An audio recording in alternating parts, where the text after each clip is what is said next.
তো আজকে আমরা ডিটারমিন্যান্টের একটা খুব ইজি একটা কনসেপ্ট শিখবো, যেটা হচ্ছে ক্যামার্স রুল। ওকে, তো অপরই তোমাদের কুইক রিভিশন শেষে ভালো লাগছে। তো ক্যামার্স রুলের একটা ছোট্ট আমি চার্ট দিয়ে দিয়েছি। এখানে চার্টটা দেখলে তোমরা বুঝতে পারবে যে আমাদের যখন ডিটারমিন্যান্টটা এ এক্স ইকুয়ালস, সরি, ম্যাট্রিক্সটা এ এক্স ইকুয়ালস বি আকারে থাকে, তখন এর ক্ষেত্রে আমরা কি করে বলবো যে ইউনিক সলিউশন থাকবে তখনই যদি ডিটারমিন্যান্টটা কি হয়, নট ইকুয়াল টু জিরো হয়। মানে ডিটারমিন্যান্টের ভ্যালুটা যদি, যে ডিটারমিন্যান্টটা পার্টিকুলার ওই ম্যাট্রিক্সটার, সেটা যদি নট ইকুয়াল টু জিরো হয় তাহলে ইউনিক সলিউশন থাকবে। আর যদি ডি ইকুয়ালস টু জিরো হয়, এর এর মানেটা কি? এর আবার দুটো মানে আছে। যে এর প্রথম কেস হতে পারে যে অ্যাটলিস্ট একটা নিউমারেটর ডিটারমিন্যান্ট, মানে হতে পারে ডিএক্স ডিওয়াই আর ডিজেড, এইগুলো অ্যাটলিস্ট যে কোনো একটা জিরো হলে সেটা ইনফাইনাইটলি মেনি সলিউশন হবে। আর যদি numerator determinant dx dy dz এদের কোনোটাই যদি জিরো না হয় তাহলে সলিউশন থাকবে না। ঠিক আছে, এই হচ্ছে কেস। এবার আমি বলছি নিউমারেটর ডিটারমিনেন্ট কোনটা, এইগুলো, যে ডিএক্স ডিওয়াই ডিজেড, এইগুলো হচ্ছে আমাদের নিউমারেটর ডিটারমিনেন্ট।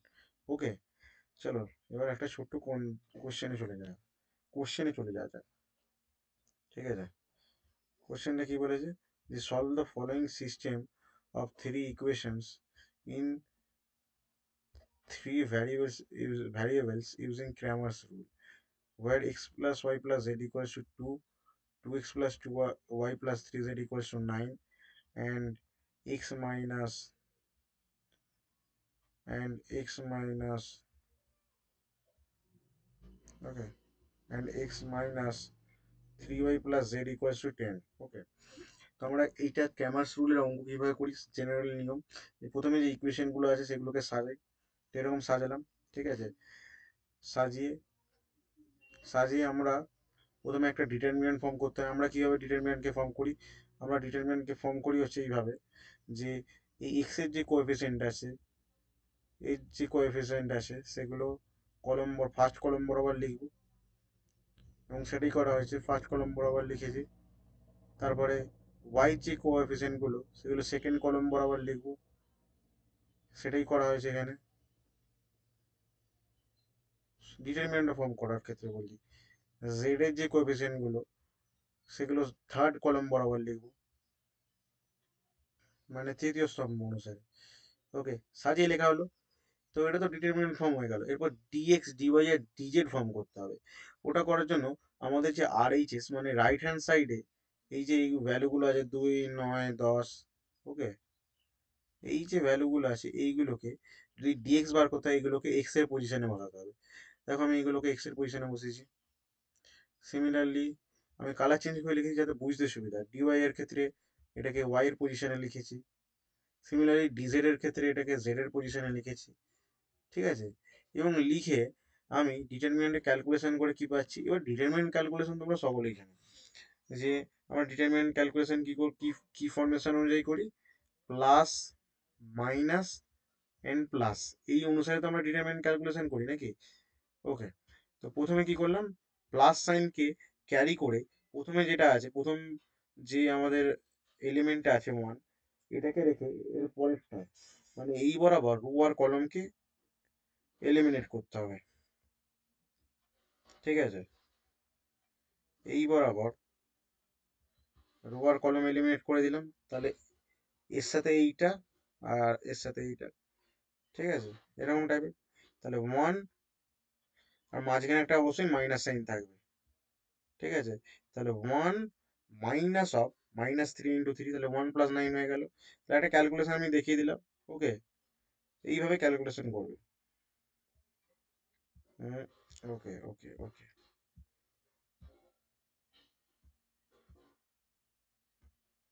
ঠিক আছে। নেক্সট, যখন আমরা -1টা নেবো, -1 এর বেলাও সেরকম করবো। যখন এটা সেকেন্ড সেকেন্ড সাইনটা কি, মাইনাসকে ক্যারি করে আমাদের করতে হবে, তো মাইনাসকে ক্যারি করলাম, তো -1 হলো। এবার এই বরাবর রো আর কলম যাবে, এই রোটা গেল, কলমটা গেল, তাহলে কি 2, আর এটাই এর সাথে যাবে 2 - 3। ওকে, আর মাঝখানে একটা মাইনাস সাইন আমি তো বলেছি, তো সেই অনুযায়ী হিসাব করে, এবং লাস্টেরটা কি, লাস্টেরটা প্লাস সাইন ক্যারি করে সেই হিসেবে। ওকে, তো আমি জাস্ট ক্যালকুলেশনটা একটা রাফ থরলি আইডিয়া দিয়ে দিচ্ছি যে ক্যালকুলেশনটা কি করে হচ্ছে। ঠিক আছে, তো এইভাবে এটা আমরা করব। ওকে, নেক্সট আমরা একটা ক্যালকুলেশন করে 4 পেয়েছি। সিমিলারলি ডিএক্সটা ক্যালকুলেশন করে -6 পেয়েছি, অ্যান্ড ডিওয়াইটা ক্যালকুলেশন করে -y -8, অ্যান্ড ডিজেডটা ক্যালকুলেশন করে 12 পেয়েছি। এবার এইগুলোকে আমাদের কি, আমাদের অ্যাকচুয়ালি উদ্দেশ্য কি, যে এই রুল অনুসারে ওই তিনটা ইকুয়েশন থেকে এক্স এর ভ্যালু, ওয়াই এর ভ্যালু, অ্যান্ড জেড এর ভ্যালু বার করা। ঠিক আছে, এগুলোর ভ্যালু বার করা, এর ভ্যালু ফাইন্ড করা, এটাই তো ক্যামারস রুল বলে।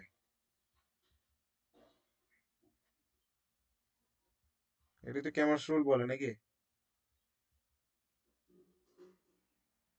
ঠিক আছে, তো আমরা বসিয়ে দিলাম।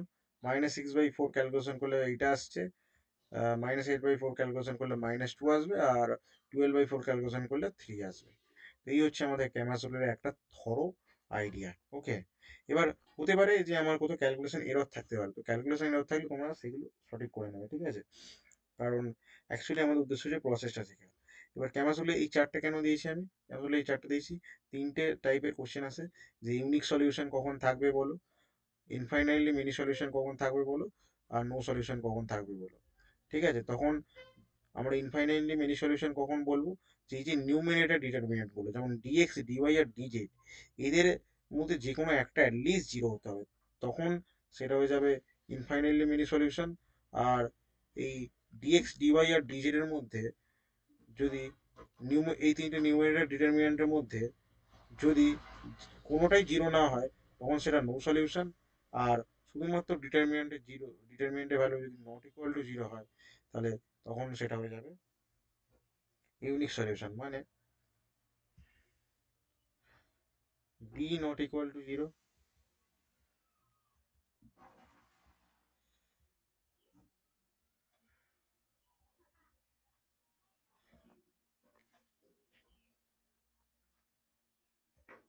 ওকে, ডি নট ইকুয়াল,